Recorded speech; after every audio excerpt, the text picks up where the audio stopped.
from Coach Meek?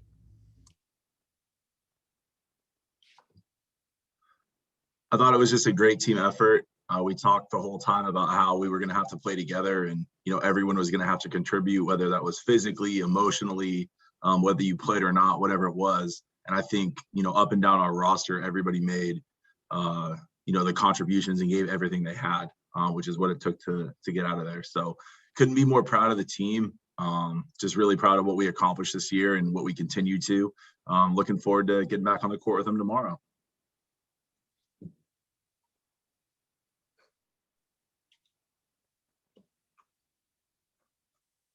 Coach, I was just wondering, just a gritty effort. We were back here in our sports department watching it, kind of back and forth, that it was, when you start the coming out in the tournament and have to go against a tough team and play a long match like that. I mean, it shows your girls, are in it for the long haul. For sure. What did that prove to you today? Like they didn't give up, a couple times they went down and then they made runs coming back. Yeah.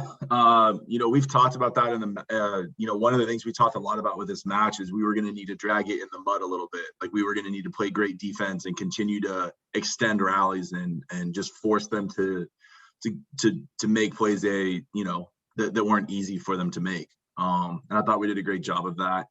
We talked a lot about grit and a lot about heart in our huddles. I thought we played just absolute lockdown defense. So I think for us, it's just, that's who we've been all year. We serve tough. We play great defense. Sometimes it leads to easy offense. Sometimes not as much. I think we got a couple easy swings tonight, but nothing came super easy.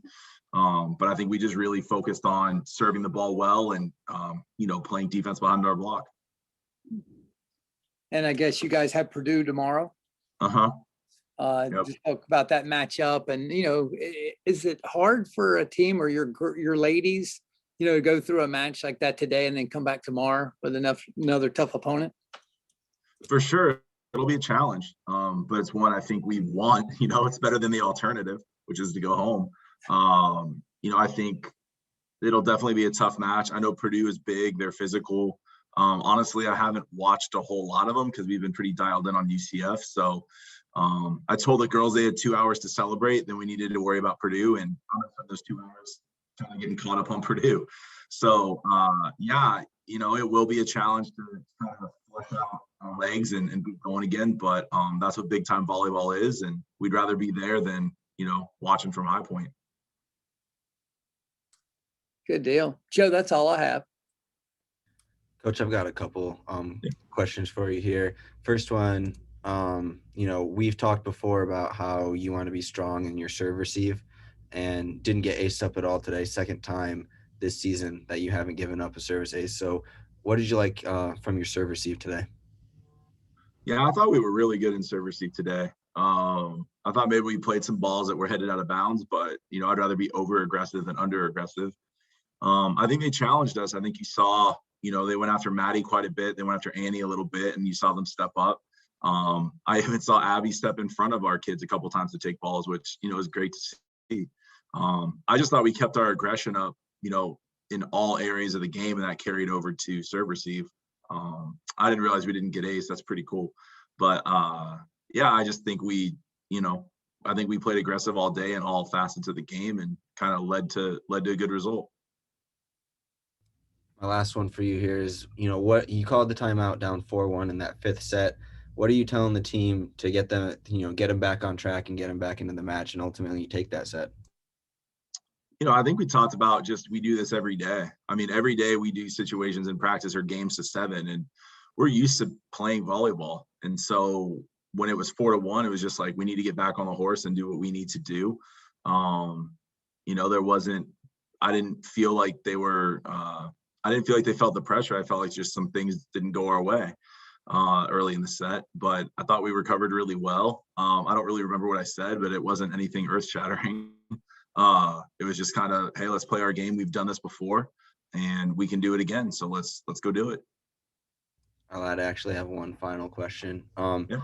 What does it mean to you in the program to finally get that first NCAA tournament win, just the second ever NCAA tournament win in all of High Point athletics?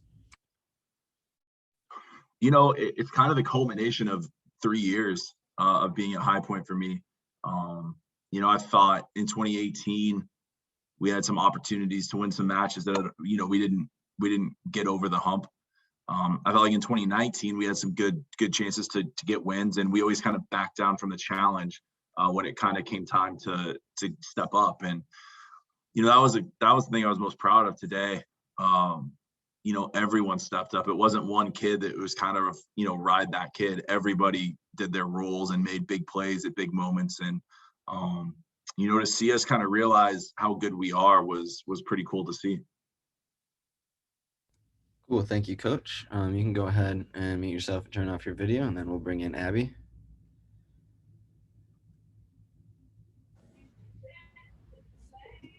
All right. Were you good? Yep, you're good. Okay, perfect. Wait, me too. That's better. All right, Abby, just go ahead and Okay. start us off on an opening statement of playing in another NCAA tournament game and then finally getting that first win. All right. So it was so incredible watching this whole team play. One thing, like, it was. Oh, sorry, I'm doing that. But there's just people who usually don't talk much or are very quiet, and they went out of their way to talk, try to inspire the team to play better. And that was kind of the time, when I realized that we were going to win, was when people who usually don't step up are like, I'm going to be a leader, I'm going to get this point. And it was just something I've never seen out of this team, and it was very exciting. Right, Tim, do you have any questions for Abby? Yeah, Abby, obviously you guys had a great season so far, and you're getting into the tournament. Just talk about the confidence of this team, because on the broadcast, they talked about how basically small HPU is compared to the other schools that were playing, Yeah. But I mean, obviously you guys can hold your own. Just talk about the confidence of this team, and it doesn't matter, how many students go to the school. It's the girls that's on that court. Yes. So I feel like throughout the season, our confidence slowly got higher and higher, especially after last season didn't go great, and everyone's just been so determined to get better and improve themselves. Since then, we've had the whole entire fall to improve there. And going through conference, we pretty much destroyed a lot of teams, had a couple of close matches, but that really boosted our confidence. Everyone's like, if we can do this to teams who are still good, we can do this to anyone and play at a high level. How tough is it, when you go down some points and y'all made those runs, is to motivate each other? And, kind of like Coach says, we've been here before, we can do this. What's the rallying cry on the team to kind of get everybody to up their game? Because know how well you guys can play. Yeah, so something that I think we did exceptionally well for this game was any point that happened, we're like, okay, there's the next one. We never dwelled on anything. We were like, so what? They did something great, we did something stupid, or we just move on to the next play, and then that's our time to shine. We can't change anything in the past. We're just gonna get the next one, pretty much. And that came from everyone on the team. Every play was someone new saying it, which was really incredible. Good, thank you. Congrats on the win. Thank you. Abby, I've got a couple for you here. All right. 36 digs in the match. That's the fifth most, tied for the fifth most in a 5-set match in program history. And, a lot of them, you were having to make some pretty acrobatic plays. And with just playing conference matches this year, and you talked about how well the team did in conference play and wasn't challenged too much, was it difficult to face a team like UCF with a hitter like Melville after not having, a tough non-conference schedule to prepare you for that earlier in the season? So our team, I feel like we have about 5 hitters who can be just as good, if not better at times than her. So I'm so used to, on a normal Monday, I get to practice against people just as good, All-American type players every single day in the gym. So that's really helped me this entire season. And also I get very excited when we don't play conference games. Usually there's just bigger hitters and everything. So I was just knew that this would be my only time this season, since we did only have conference, to finally play they're not Power 5, but a very strong team. And I was very excited. So it was a very fun time to get 36 digs and do well against them. Last one for you. Coach said you get a couple hours to celebrate before it's on to Purdue. Has it sunk in yet? You just had the first tournament win in program history. A little bit. It sunk in a tiny bit. There was a little bit of happy tears after the game. I think it will fully sink in once we were all sitting there on the court doing starting lineups against Purdue and be like, we got here, we did this. We worked the entire fall, entire spring for this moment, and we're hoping for the best tomorrow. Who knows? Excellent. Thank you both so much. That'll conclude our press conference today. Good luck tomorrow against Purdue. Thank you.